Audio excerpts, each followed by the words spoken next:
This is hard to describe on a podcast what a graph looks like, but if Australia were people, our top 10% is Shaquille O'Neal and the bottom 90% is like Danny DeVito. Yep. And the other countries look a lot more similar in height, shall we say. That's what the graph That's looks a like. great explanation or description of a graph.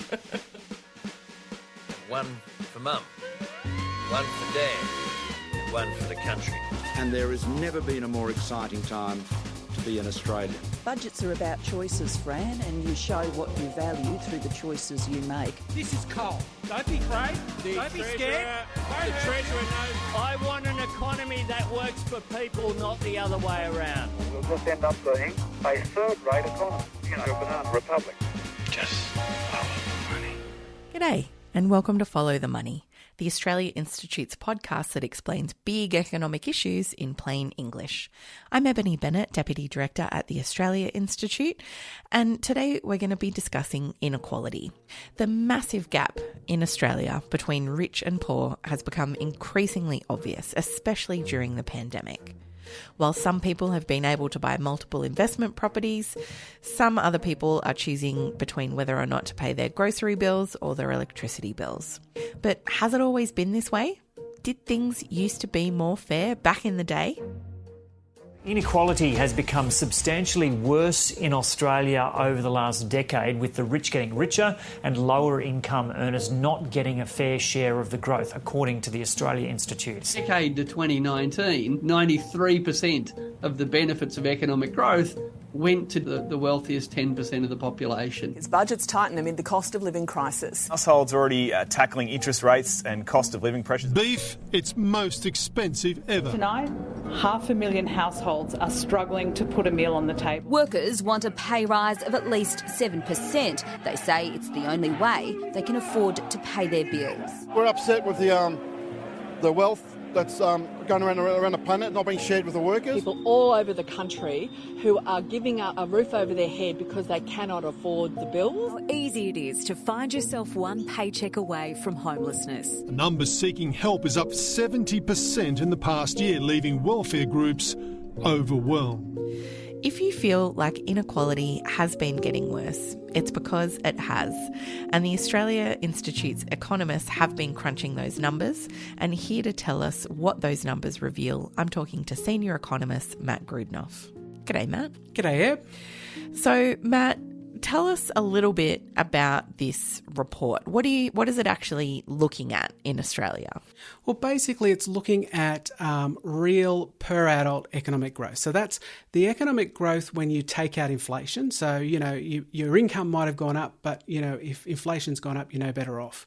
And it also takes out population growth. So GDP might be going up, but it could be because the population's getting bigger.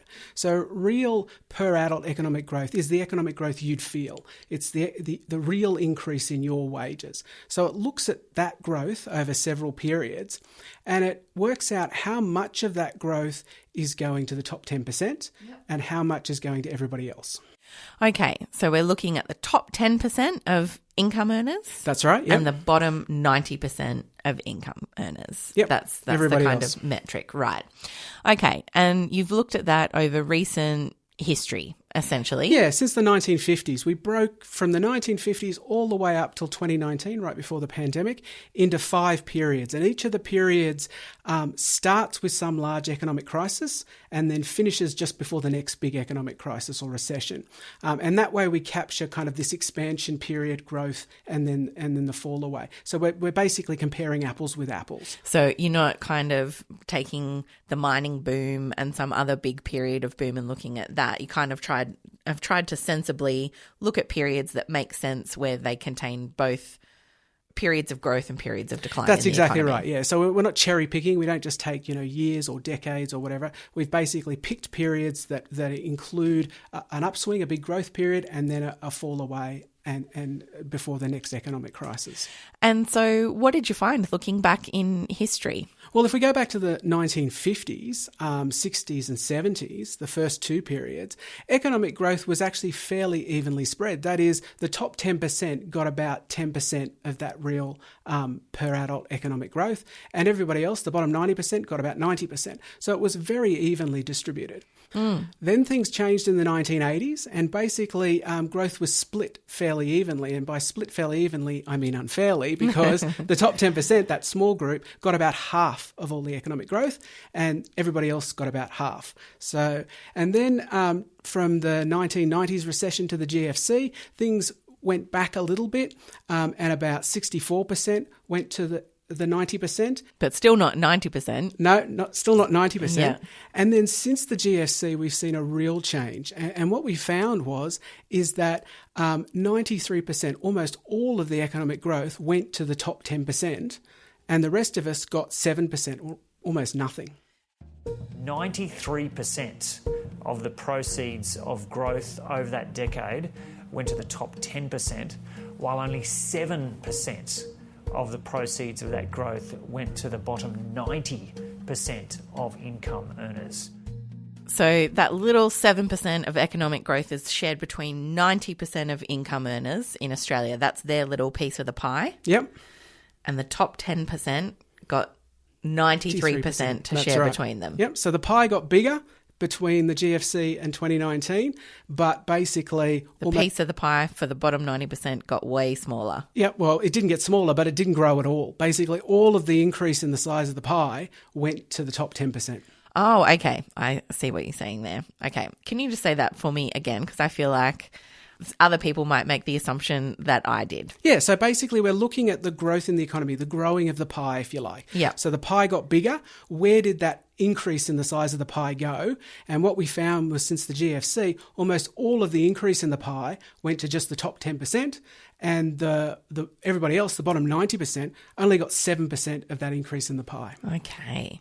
So essentially, like, inequality has gotten way, way worse since the GFC. The economy is growing still, which is a good news story, but most of us are sharing a tiny, tiny portion of that benefit. That's exactly right, yep. So we're just not sharing, the vast majority of Australians are just not sharing in that benefit of growth. And it's important that that gets shared around, because we all need to take a stake in our society. We all need to want to work and grow the economy. But at the moment, there's a huge portion of the Australian population, most of it, that is just not sharing in that growth. I can think of a few things that makes it important for in public policy terms, this kind of research. Obviously, we've got the budget coming up, but also the Treasurer has been warning about kind of global economic headwinds and things not looking really good coming down the pipeline. Why is this kind of research important, and what does it tell us about what's happening in our economy? Well, I think it tells us actually what people are feeling. So these results might be shocking, but honestly, I don't think they'll be that surprising. If you ask most people, how do you feel you've gone since the GFC, since about 2008, most people would think, well, I haven't really gotten ahead at all. And that's exactly what this research is showing, saying the vast majority of people have not got ahead at all, whereas all the gains basically have gone to this very small group. And I think this is actually a story of profits and wages. Yeah. So what's special about 2008 to 2019 is that wages were very stagnant. Real wages, wages after inflation, barely moved at all. But profits did grow during that period. And the profits of the big companies, mostly that was large companies making big profits, are owned mostly by the top 10%. So if you get most of your income, like most Australians, from wages, you probably didn't see almost any real increase in your living standards in that period.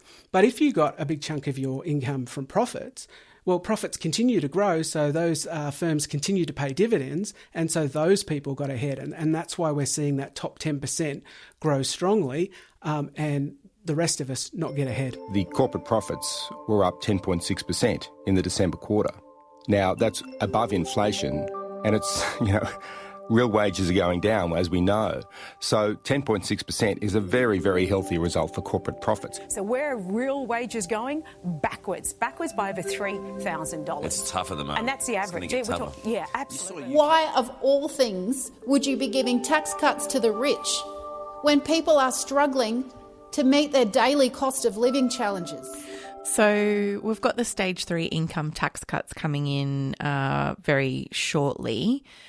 Is that going to make inequality better or worse in these terms? Yeah, look, if you could pick a policy that would make it worse in a more perfect way, the stage 3 tax cuts are it.